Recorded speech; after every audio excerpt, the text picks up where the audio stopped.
Hello friends, welcome back to our channel. हम current affair की class में जो है आज 22 सितंबर 2024 का करंट अफेयर देखेंगे। और यह दोस्तों आज से हम नई क्लास शुरुआत कर रहे हैं जो कि करंट अफेयर की क्लास है। और इसमें जो करंट अफेयर के साथ साथ जो है जीके भी करने का प्रयास करेंगे।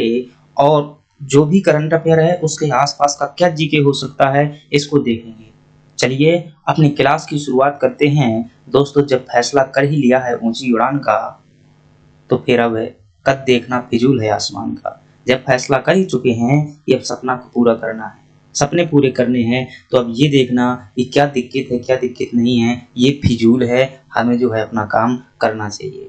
चलिए क्लास की शुरुआत करते हैं और 22 सितंबर के जो है महत्वपूर्ण करंट अफेयर देखते हैं। क्या क्या हो सकते हैं, कौन कौन से प्रश्न बन सकते हैं, उनके पीछे क्या जीके है, इन सभी बातों पर चर्चा करेंगे। चलिए क्लास की शुरुआत करते हैं। फ्रेंड्स, यदि अभी तक आपने हमारे चैनल को सब्सक्राइब नहीं किया है, सब्सक्राइब कर लीजिएगा और यदि पसंद आए तो वीडियो को लाइक कीजिएगा। अगर आप इसका पीडीएफ चाहते हैं तो डिस्क्रिप्शन बॉक्स में आपको मिल जाएगा टेलीग्राम का लिंक, और टेलीग्राम पर जो है इसे पीडीएफ को मैं भेज दिया करूंगा। आप थोड़ा सा हिंट कीजिएगा, कमेंट बॉक्स में पीडीएफ चाहिए तो मैं जो इस पीडीएफ को भेज दूंगा, आप वहां से डाउनलोड कर लीजिएगा और इसे आप ले लीजिएगा। चलिए क्लास की शुरुआत करते हैं और देखते हैं अपने प्रश्नों को। पहला प्रश्न है हमारे सामने कि प्लेटफॉर्म एग्रीगेटर्स, एडजस्टमेंट थोड़ा सा पेन एक ले लेते हैं।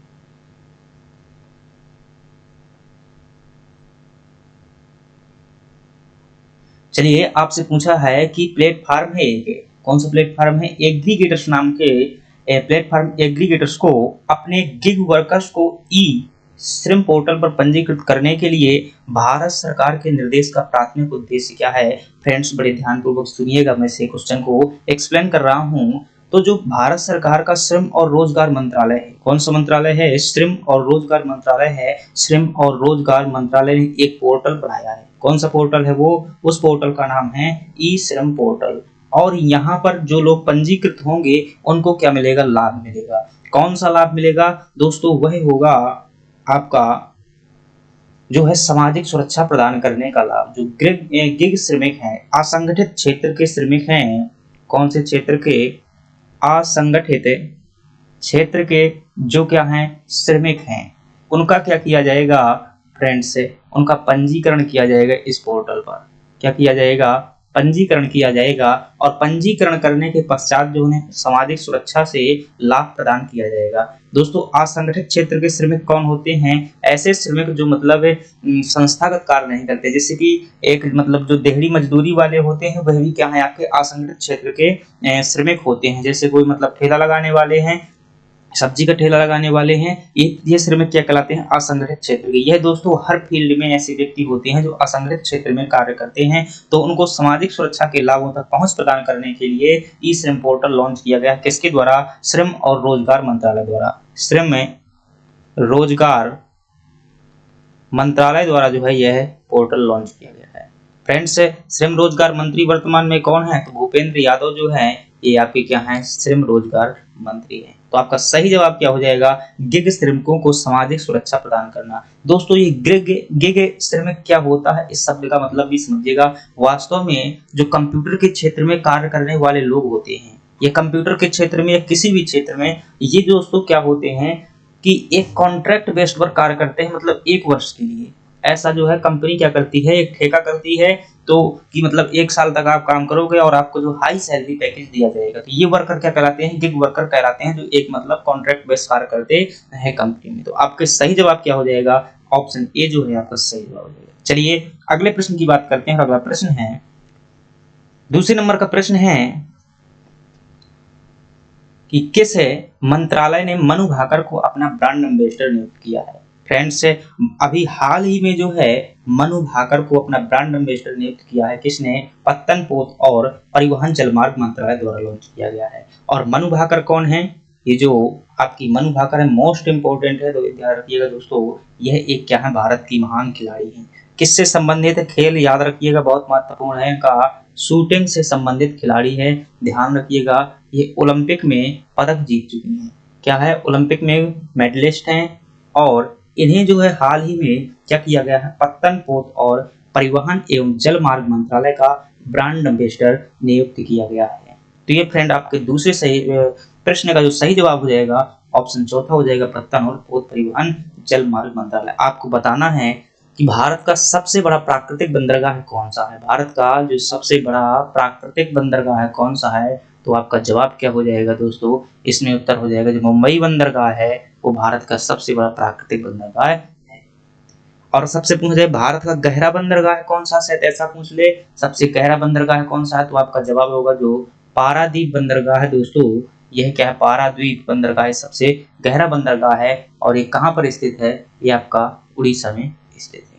चलिए अगले प्रश्न की बात करते हैं और अगला प्रश्न है 55वां भारतीय अंतरराष्ट्रीय फिल्म महोत्सव कहाँ आयोजित किया जाएगा, तो international film festival of India जो है कहाँ आयोजित किया जाएगा दोस्तों। तो यह आपका फ्रेंड्स है 55वें नंबर का कहाँ पर आयोजित किया जाएगा, गोवा में आयोजित किया जाएगा। प्रतिवर्ष यहीं पर आयोजित होता है। ये क्या है दोस्तों, फिल्म महोत्सव है। फिल्म जगत को प्रोत्साहित करने के लिए यह महोत्सव प्रतिवर्ष आयोजित किया जाता है।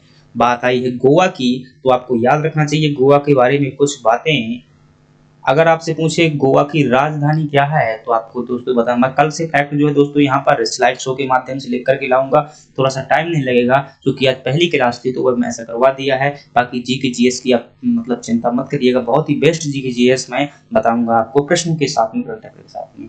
गोवा की जो राजधानी क्या है वो पणजी है। और आपसे पूछे कि सबसे छोटा राज्य भारत का कौन सा है क्षेत्रफल की दृष्टि से, तो आप क्या बताएंगे, गोवा जो है सबसे छोटा राज्य है। आपसे पूछे कि भारत का एकमात्र राज्य जहां अनुच्छेद 44 लागू है, अनुच्छेद 44 में क्या है, समान नागरिक संहिता है। क्या है, समान नागरिक संहिता है। और इसका मतलब क्या होता है, समान नागरिक संहिता का मतलब क्या होता है, इसका मतलब होता है कि दोस्तों शादी विवाह है और उत्तराधिकार संपत्ति विवाद इससे संबंधित कानून जो हैं सभी क्या होंगे, एक समान होंगे।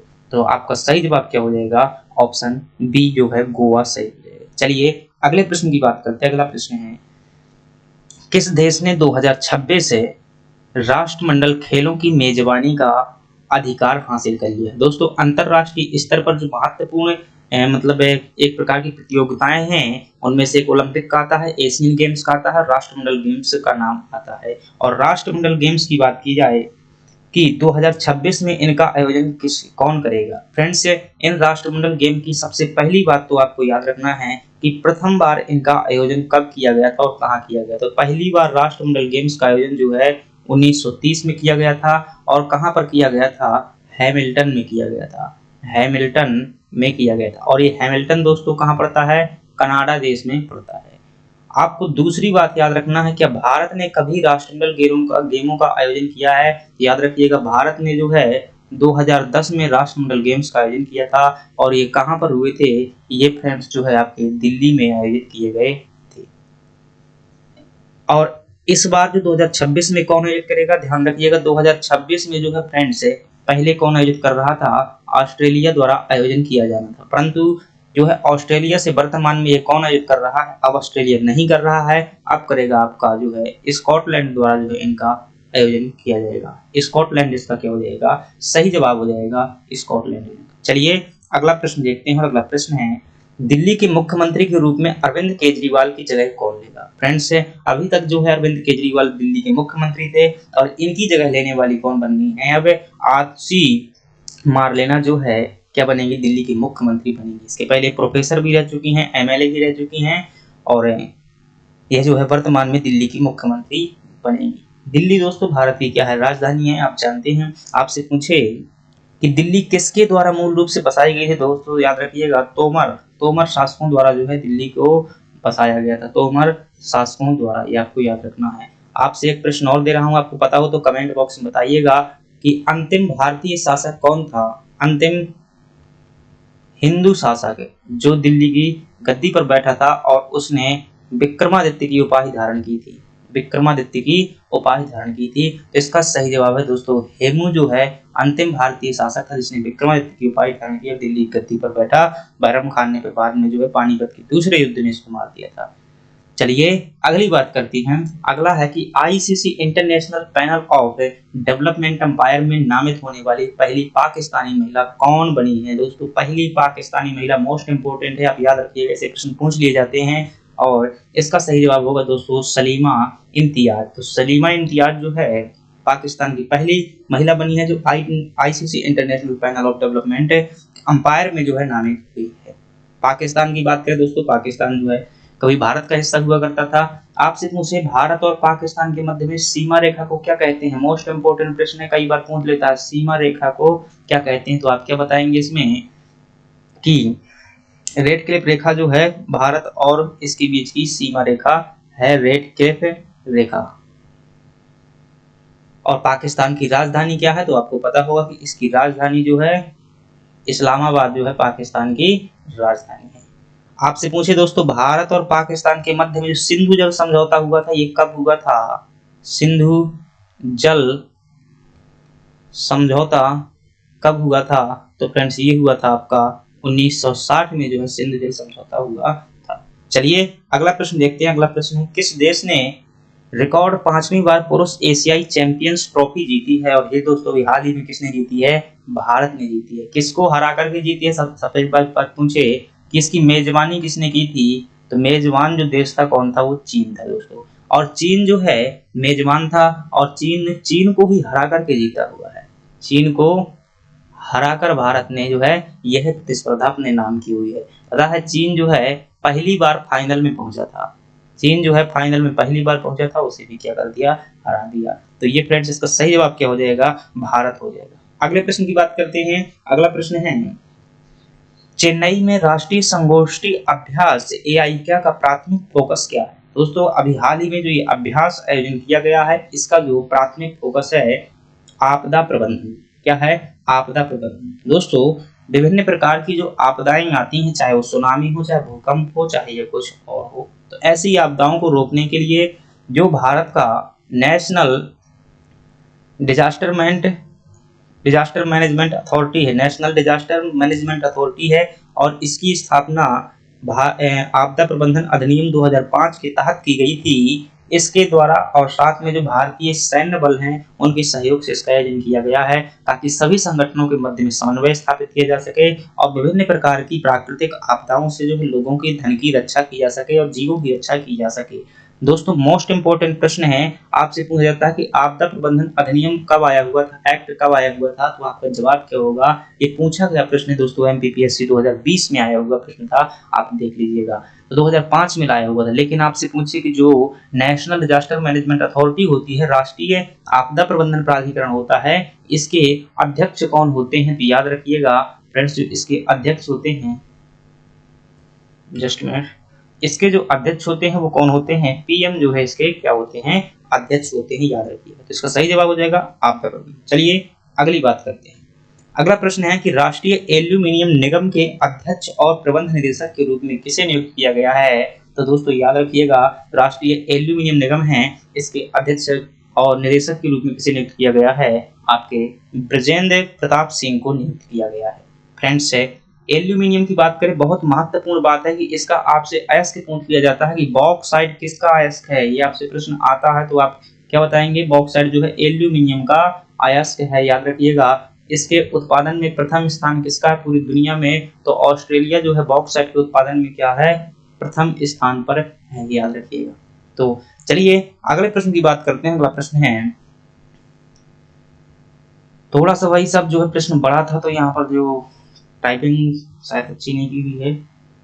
इस प्रश्न का जो ये है दोस्तों मैं समझा देता हूँ कि जो यूनेस्को के खेल रहते हैं, यूनेस्को जो मतलब अंतरराष्ट्रीय के खेल हैं उसमें डोपिंग ना हो, अंतरराष्ट्रीय स्तर पर जो खेल होते हैं उसमें डोपिंग ना हो। दोस्तों डोपिंग क्या होता है, किसी खिलाड़ी को दवाई खिला देना और जैसे मतलब पहलवानी कर रहा है, लड़ रहा है, बॉक्सिंग कर रहा है, तो उस टाइम पर उसे जो क्या किया जाता है, मतलब नशीली दवाएं खवाई जाती हैं जिससे क्या हो जाता है वो जोश में हो जाता है, तो उस टाइम जीत जाता है और जो है विरोधी पक्ष वो हार जाता है। तो इसे रोकने के लिए हाल ही में किस देश ने क्या किया है, एक जो मतलब यूनेस्को के खिलाफ जो है एक आवेदन टाइप का तैयार किया हुआ है, मेजबानी अनुमोदन समिति, मतलब कि ये रोका जा सके इसके लिए एक फंड बनाया गया है और इसके लिए जो है भारत ने ये प्रयास किया हुआ। किस देश ने प्रयास किया है, भारत ने प्रयास किया हुआ। तो आपको याद रखना है कि डोपिंग के खिलाफ जो है किस देश ने मतलब जो है इसके लिए एक समिति तैयार की हुई है, भारत ने की हुई है, और कहाँ पर ये, दिल्ली में की हुई है। तो आपका सही जवाब हो जाएगा ए ऑप्शन। चलिए अगला प्रश्न की बात करते हैं। एक राष्ट्र एक चुनाव प्रस्ताव पर रिपोर्ट केंद्रीय मंत्रिमंडल को सौंपने वाली समिति का नेतृत्व किसने किया था? दोस्तों मुझे लगता है आपको जवाब पता होगा। एक राष्ट्र एक चुनाव के लिए जो समिति पहले बनाई गई थी उसकी अध्यक्षता किसने की थी? रामनाथ कोविंद ने की थी। और इसकी फ्रेंड्स अध्यक्षता की थी, इसने हाल ही में क्या कर दी है? अपनी रिपोर्ट प्रकाशित कर दी है। क्या कर दी है? रिपोर्ट प्रकाशित। आपसे पूछे कि जो राष्ट्रीय चुनाव आयोग है, क्या है? राष्ट्रीय चुनाव आयोग है, उसका प्रावधान किस अनुच्छेद में है? तो दोस्तों आपका जवाब क्या होगा? 324 अनुच्छेद में जो राष्ट्रीय चुनाव आयोग है। आपसे प्रश्न पूछे कि भारत में जो है मतदाता दिवस कब मनाया जाता है? मतदाता की जो आयु कितनी है, प्रश्न बताइएगा आप। मतदाता की आयु कितनी है? तो आपका जवाब क्या होगा? 18 वर्ष। पहले कितनी हुआ करती थी? 21 वर्ष। लेकिन बीच में जो हुआ क्या?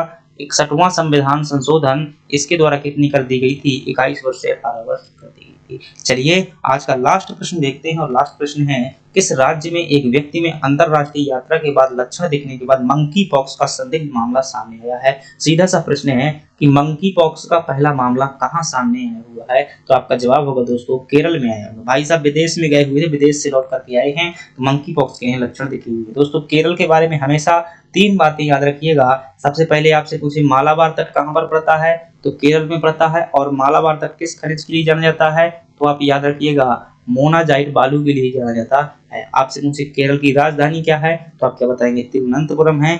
और आपसे पूछे कि पूरी साक्षरता में भारत में प्रथम स्थान किस राज्य का है साक्षरता के मामले में? तो आपका जवाब क्या होगा? केरल का प्रथम स्थान है। तो फ्रेंड्स ये क्या थे? हमारे 10 प्रश्न थे।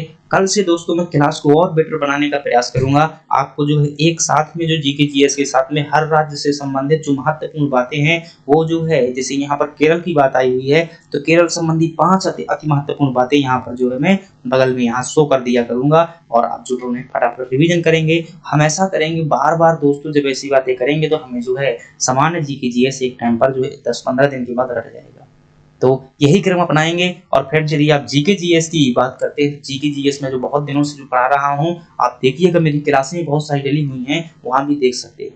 चलिए क्लास की बात करते हैं, बंद करते हैं। दोस्तों यदि आपको ये क्लास अच्छी लगी है, चैनल सब्सक्राइब कर लीजिएगा। समय बता दूं, प्रतिदिन जो है यह 8 जो AM है, सुबह सुबह जो है क्लास होती है, उस टाइम पर अपलोड की जाती है। यदि आप कमेंट बॉक्स में बताएंगे किसी प्रकार की दोस्तों कैसी भी समस्या हो, आप सुझाव जरूर दीजिएगा। अच्छी हो तो ही बताइएगा ताकि मुझे सुधार ना करना पड़े। यदि कोई कमी हो तो जरूर बताइएगा, सुधार करना पड़े। चलिए धन्यवाद दोस्तों, मिलते हैं नेक्स्ट क्लास।